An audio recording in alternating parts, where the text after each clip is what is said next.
بڑے پیر کی 11ویں منا رہے ہیں. جانتے ہو وہ کون ہے؟ وہ بڑے پیر دستگیر روشن ضمیر بھی حضرت امام حسن مجتبیٰ کی اولاد میں سے.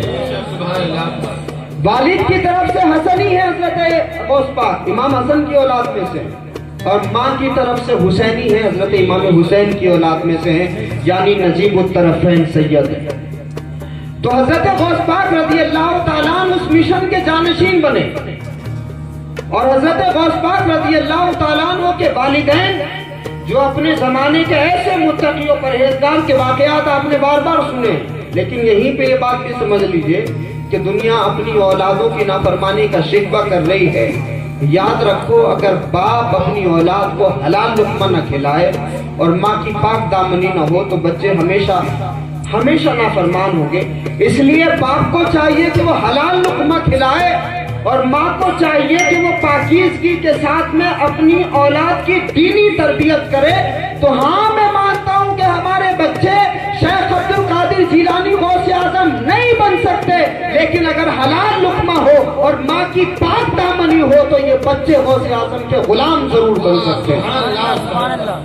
شیخ عبد القادر جیلانی غوث پاک رضی اللہ تعالیٰ عنہ کے والد کا تقویٰ آپ جانتے ہیں, سیب کھا لیا تھا اور پھر کیسے اس کا بھگتان کیا. یہاں تو انچ کی زمین پہ ہمارے مقدمے چل رہے ہیں, ہمارے حالات کیا ہیں ہم ہی جانتے ہیں. اسی طرح سے ماں کی پاک دامنی کہ جب حضرت عبداللہ سومئی نے تفسیر بیان کی تو پورا حلیہ بیان کر دیا, دیکھتی نہیں ہے, سنتی نہیں ہے, بولتی نہیں ہے اور پکڑتی, تو یہ تمام چیزیں سب کچھ بتا دیا. لیکن اس کے باوجود بھی غوث پاک کے والد کی نظروں میں دنیا کی زندگی امپورٹنٹ نہیں ہے, آخرت کی زندگی امپورٹنٹ ہے. مومن وہ ہوتا ہے جو مرنے کے بعد والی زندگی کو زیادہ اہمیت دیتا ہے, اور اس کو اس بات کا یقین ہوتا ہے کہ یہ تو سانسوں کا ردم ابھی چل رہا ہے, خدا نہ خاصا حادثہ ہوا تو پھر اس دنیا سے اس دنیا کی طرف جانا ہے.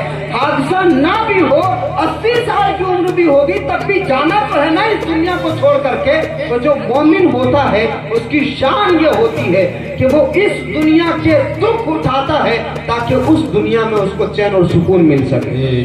اور غوث پاک کے والد نے صرف اس لیے کہ کہیں اللہ کے یہاں پکڑ نہ ہو جائے, انہوں نے اس کا بھگتان کیا, وہ سیب کھا لیا اور لمبے زمانے تک پھر کھیتی کسانی کرتے رہے, اور پھر لمبے زمانے تک وہ خدمت کرتے رہے, اور پھر ایسی لڑکی سے شادی کی.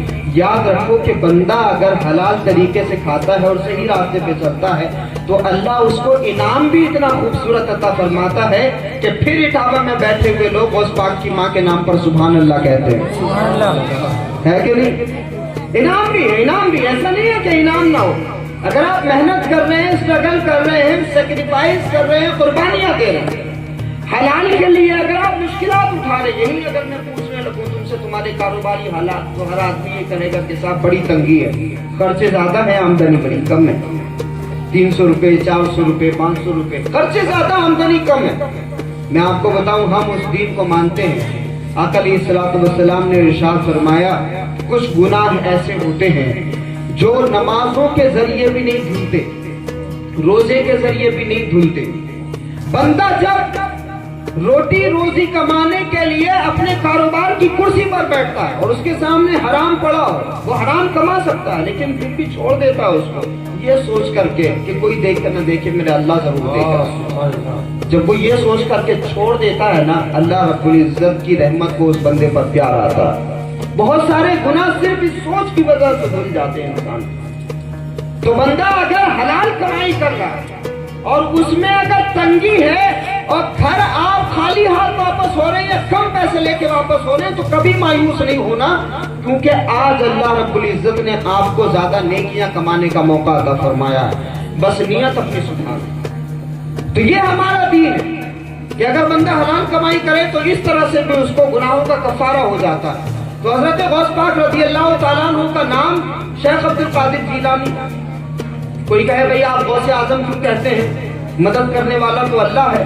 قرآن مجید میں ایسے بہت سارے سملر الفاظ ہیں جو اللہ کے لیے بھی استعمال ہوئے, رسول کے لیے بھی استعمال ہوئے, مومنین کے لیے بھی استعمال ہوئے.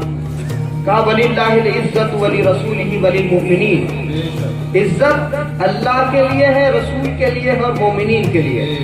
اسی طرح سے رؤوف, مہربان اور رحیم, یہ کون ہے؟ یہ اللہ رب العزت ہے, اس کی شان ہے. لیکن پھر قرآن مجید میں کہا گیا لقد جاءکم رسول من انفسکم عزیز علیہ ما عنتم حریص علیکم بالمؤمنین رؤوف الرحیم، یعنی رسول اللہ کو بھی رؤوف الرحیم کہا گیا۔ اسی طرح سے قرآن مجید میں الگ الگ مقامات پر بہت سارے ایسے الفاظ ہیں جو اللہ کے لیے بھی استعمال ہوتے ہیں۔ تو اگر یہ سمجھ لیا جائے کہ بھئی اگر غوث پاک کو ہم کہہ رہے ہیں اور غوث اعظم اگر ان کو کہہ دیا تو معاذ اللہ یہ شرک ہو گیا، تو پھر قرآن مجید میں جتنے بھی الفاظ ہیں کہا جائے گا کہ وہ سب شرک سے بھرے ہوئے ہیں۔ تو یہ معلومات کی کمی ہے، لوگوں کو توجہ دینی چاہیے اور ایسی بات نہیں کہنی چاہیے جس کی وجہ سے ان کا عقیدہ خراب ہو جائے۔